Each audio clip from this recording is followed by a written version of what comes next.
Menteri-menteri loyalis Pak Jokowi tampaknya juga mulai tersingkir. Dua yang paling mencolok adalah Pak Erick Thohir dan Pak Budi Ari. Sebagaimana diberitakan di majalah Tempo dan sudah dibahas di tayangan Bocor Alus Tempo di YouTube, Menteri BUMN Erick Thohir sudah semakin dipreteli kekuasaan dan kewenangannya sejak kehadiran Danantara. Jabatan Menteri BUMN yang biasanya sangat berkuasa dan basah, kini sudah menjadi bagai macan ompong.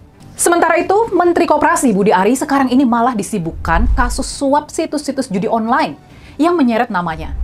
Hajatan besar Koperasi Merah Putih yang berada di bawah wewenang kementeriannya, sekarang tampaknya malah lebih dipercayakan kepada wakil menteri yang adalah kader dari Partai Gerindra.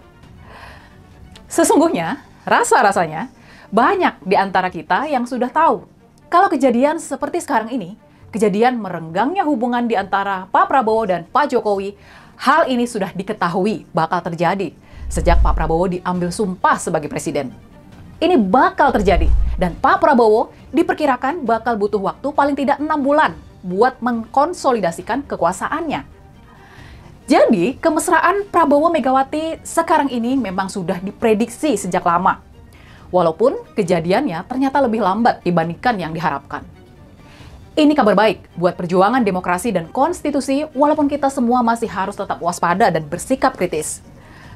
Yang kita tahu juga, kubu Solo, kubu Pak Jokowi, pasti nggak bakal tinggal diam melihat perkembangan politik sekarang ini. Pak Jokowi diyakini masih kuat dan punya sumber daya yang sangat besar. Pak Jokowi bakal melawan dan meluncurkan manuver-manuvernya. Bisa jadi, ini bisa jadi ya, bisa jadi kubu Solo bakal berupaya memecah belah hubungan antara Pak Prabowo dan Megawati. Bisa jadi mereka bakal memecah belah hubungan PDI Perjuangan Partai Gerindra yang sudah mulai berjalan beriringan kembali. Kondisi politik yang diharapkan damai dan tentram di tengah-tengah kondisi ekonomi yang serba sulit, bisa jadi yang terjadi malah kebalikannya. Bisa jadi kondisi politik dalam hari-hari ke depan malah bakal semakin panas. Kubu Solo yang tertekan oleh dua isu sekaligus, oleh dua serangan sekaligus, oleh serangan dari dua arah sekaligus, yakni soal ijazah UGM dari Pak Jokowi dan tuntutan pemakzulan Gibran, bisa jadi kubu Solo akan mulai melancarkan perlawanan yang lebih keras dan terang-terangan juga. Dan bisa jadi, bisa sangat jadi, kita sekarang ini sedang menyaksikan awal dari akhir hubungan di antara Pak Jokowi dan Presiden Prabowo. Ini akhir dari hubungan yang bersifat transaksional dan boleh jadi diisi juga dengan praktek sandera-menyandera. Hubungan yang pragmatis ini akhirnya tergusur oleh hubungan yang sudah lebih teruji oleh waktu. Hubungan yang sudah terjalin sejak lama, lebih bersifat kekeluargaan, sudah melalui kekalahan bersama, menjadi oposisi bersama, dan tanpa adanya saling ancam-mengancam. Makanya, rasa-rasanya, kita bisa paham mengapa sekarang Pak Prabowo terlihat lebih nyaman dan rileks berada bersama Ibu Mega. Dia merasa lebih nyaman berada bersama kakaknya yang nggak neko-neko, nggak suka main intrik, yang lurus taat sama konstitusi, yang lebih mudah diprediksi. Dan yang terpenting, ini nih yang terpenting. Pak Prabowo pasti merasa lebih nyaman berada bersama Ibu Mega yang tetap mempercayainya di masa-masa tersulit dalam hidupnya. Yakni ketika dia dalam kondisi tanpa kewarganegaraan, terpaksa hidup di luar Indonesia, terpaksa hidup di Yordania.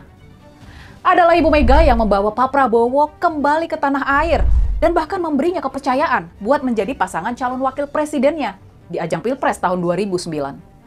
Prabowo Megawati di tahun 2025 adalah sambungan dari Mega Pro di tahun 2009. Nah, gimana nih kalau menurut proses masih strategi, hasilnya 5 tahun ke depan udah. Kalau aku nilainya ya, jujur aja ya, selama rakyat gak bisa bersatu ya, selama rakyat masih fanatisme dengan tokoh, dengan manusia, dengan partainya gitu kan, selama itu juga Indonesia gak akan pernah ada baik-baiknya. Udahlah itu loh kan, mengharapkan para kumpulan maling ingin tobat ya kan. Harapan itu bukan kepada mereka, tapi harapan ke yang di atas, dengan Allah aja gitu loh kan. Tetapi langkah awal rakyat harus bersatu. Kalau rakyat terpecah-pecah, ada satu mendukung ini, ada satu mengutung sini, ribut sesama rakyat, Elit di atas enak aja di meja bundar dia lagi makan ya. Ya memang Putar-putar dibuatnya itu bebek. dibuatnya Tuh. kayak gitu. Saya Nah tuh kalau sampai memang dibuatnya di situ, Kenapa? abang udah sadar ya kan? Abang udah sadar, Secara rakyat tidak udah langsung sadar, sudah harusnya dibikin rakyat sistem sadar. seperti ini.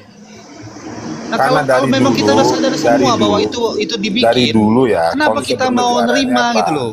Konsep Iya. bernegara ini dari dulu pembodohan dan pemiskinan. Nah, itu konsep bernegara. Makanya kenapa aku bilang kemarin itu ya bang ya, kalau kita mau mengkaji orang itu jangan lihat tokohnya, lihat program kebijakannya. Kebijakan A kita kritik, kalau memang nggak bermanfaat kita kritisi, kita tolak. Kalau ada yang bermanfaat kita support, simple Nah, jadinya. Iya, Jadi sama rakyat tuh. ini nggak ribut gitu loh kan. Tapi kalau melihat sosok tokoh, fanatisme, aku anak Abah, aku anak Prabowo, aku anak Ganjar, aku anak Banteng. Ya terpecah ayo, terkotak-kotak takut terus kejebak dia. dianya. Aku anak siapa satunya? Jangan kejebak ya. Mbak Jenderal. Itu loh. Anak Jokowi. Jadi semua ini terkotak-kotak. Timbulnya kita perang memakai seragam, memakai kotak kita masing-masing. Sampai kapan begitu akan maju gitu loh kan? Bukankah di Pancasila itu ada persatuan Indonesia? Persatuan itu rakyat tuh bersatu harusnya. Nah, itu yang benar. Makanya Pak, sebagai pendukung ya, kita boleh sebagai pendukung. Mau mendukung siapa boleh aja. Iya, Tapi gini, sebagai gini. pendukung juga harus sebagai pengkritik. Justru malah sebagai pengkritik Enggak, ke ini depan. Bang Pak Rega. Sebagai pengkritik Rakyat ini harusnya diberikan yang terjadi sama hari ini pemerintah, jangan sebagai langsung pendukung satu. hanya sebagai pemuja dungu akut. Coba lihat di Komal-Komal, yang mendukung tidak pernah mengkritisi. Gak ada, jadi pemuja. Bahkan apa, pendukung Anies bisa jadi pemuja hari ini. Itu Bang Regar yang ku bilang tadi Bang Regar. Itu karena yang didukungnya itu bukan pikiran, bukan program, bukan kebijakan, tetapi tokohnya, artinya fanatisme. Nah itu akhirnya Itu yang harus kalau orang udah dilepaskan. kalau udah fanatisme, endingnya itu dianya mau bener mau salah, pokoknya ku dukung. Kalau salah ku tutupi. Nah, Gini, itu gini. blow on, itu fanatis. Guys, aku mau ngomong sedikit substansinya, substansi. Jadi gini, Raja Ampat, kasus apa Timah, ya. Raja Ampat udah tahu. Sekarang yang digaungkan adalah yang menandatangani izin itu siapa? Nggak diungkap sampai sekarang. Dari mulai Timah, kemudian sampai Raja Ampat, sampai Rempang. Sekarang kita balik lagi, flashback. Pada saat itu Menteri Invest itu siapa, teman-teman? Marvesnya itu siapa? Menteri ESDM-nya siapa? Zamannya Jokowi. Luhut lah. Nah, kenapa kok nggak dipanggil atau apa? Dan Luhut sekarang diam, ya. Kemudian apakah ya mungkin dengan sekiannya itu hanya pemainnya Luhut dan Bahlil saja saat itu, termasuk Erick Thohir, ya, acuannya di mana? Undang-undang. Kemudian siapa yang memasakkan undang-undang itu? Jokowi toh.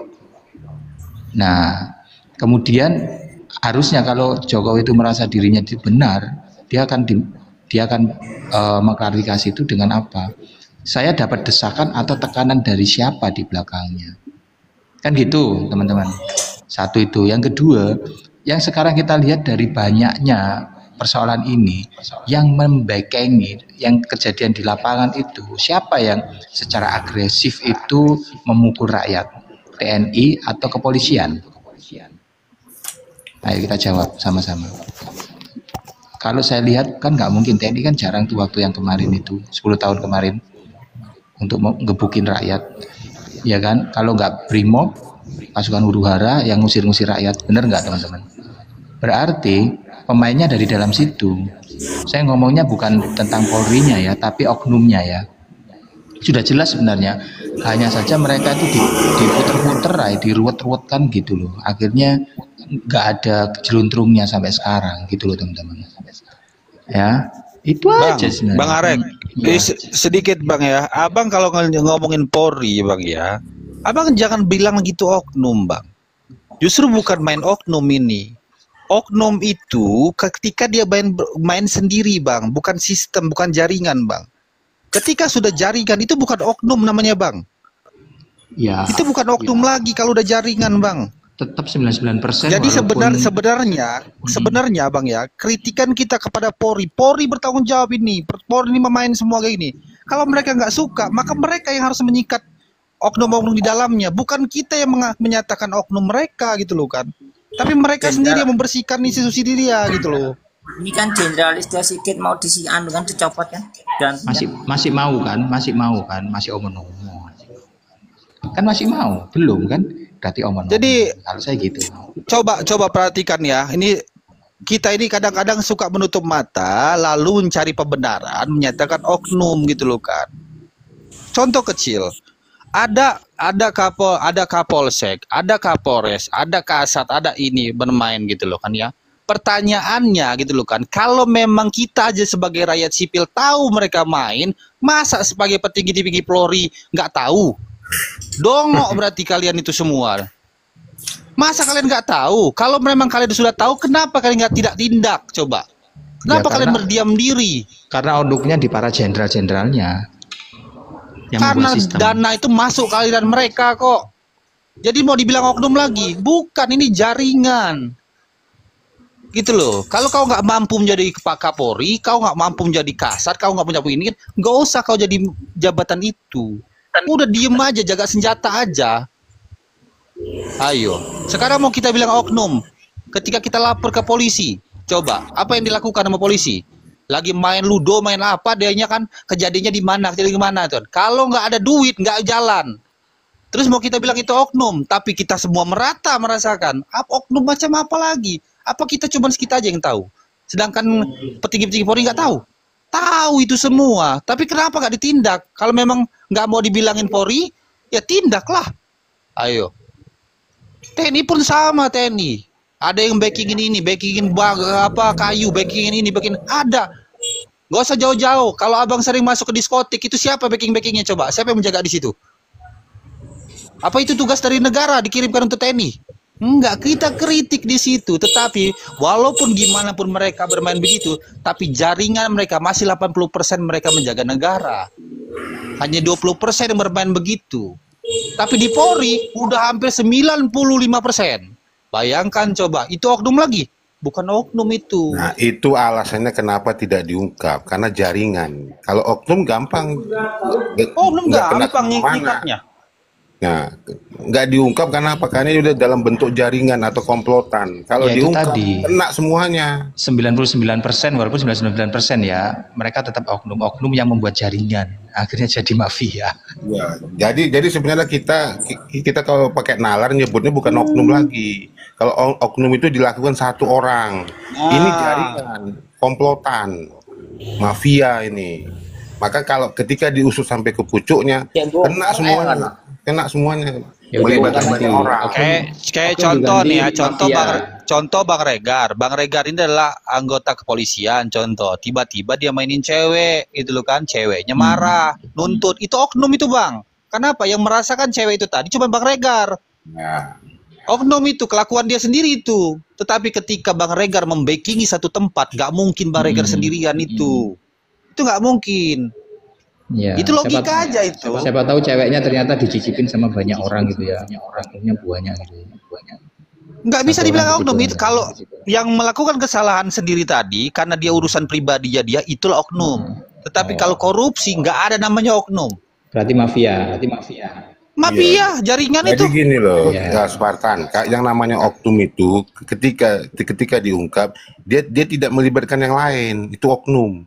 Tapi ketika itu melibatkan yang lain, orang banyak, itu namanya jaringan, komplotan. Nah, disinilah makanya nggak diungkap. Karena apa? Sama aja bunuh diri. Sama kayak kasus inilah. Undang-undang perampasan aset. Itu bukan oknum. Kalau itu disahkan, ya kena satu jaringan itu. Semua kena. Eksekutif, legislatif itu kena semua. Makanya sama dengan bunuh diri. Makanya sampai hari ini tidak disahkan. Itu jadi kita jangan terjebak dengan kata oknum, salah itu, salah besar itu. Iya, sama begini. Iya. Kadang-kadang ketika rakyat nih, Bang ya, ketika rakyat ada praduga, ya menduga, karena logikanya bermain. Kok begini ya, kita praduga. Terus ada orang di kepolisian bertanya begini, mana buktinya? Pao, Kalau aku yang suruh ngumpulin bukti, ngapain kau kerja kau apa? Karena kau ada divisi masing-masing. Dugaan itu kau cari kebenarannya. Itu tugas kau karena kau digaji. Kok rakyat disuruh pula? Ya, Suruhnya. rakyat itu Sama bisa kan? merasakan ya. Itulah Rakyat itu bisa tugasnya merasakan Pak. Itulah kebijakan tugasnya ya. penyidik. Nah, tugasnya penyidik yang mencari bukti. Carilah. Jadi tampilkan kebenarannya atas dasar dugaan tadi. Bukan malahan rakyat yang menduga tadi, ayo mana buktinya? Kau yang menuduh, kau yang buktikan. Ya sudah, katakan, kasih aku akses untuk masuk ke kepolisian, kasih aku akses untuk masuk ke kementerian. Ya. Baru Gajinya kasih buktinya. gajinya buat kamu semua ya, Spartan ya. Kalau baru. masyarakat yang disuruh, kalau masyarakat yang disuruh membuktikan, ya udah begitu ketangkap hukum rimba aja, nggak usah dibawa ke polisi. Iya, saya mau kok Matikan aja makan sendiri. jantung mentahnya. Kalau kebukti terus ditaruh di rakyat, terus dibiri rame-rame, terus disuruh makan jantungnya, saya jujur aja saya mau. Nih kayak contoh nih ya, yang ada di tema ini. Balas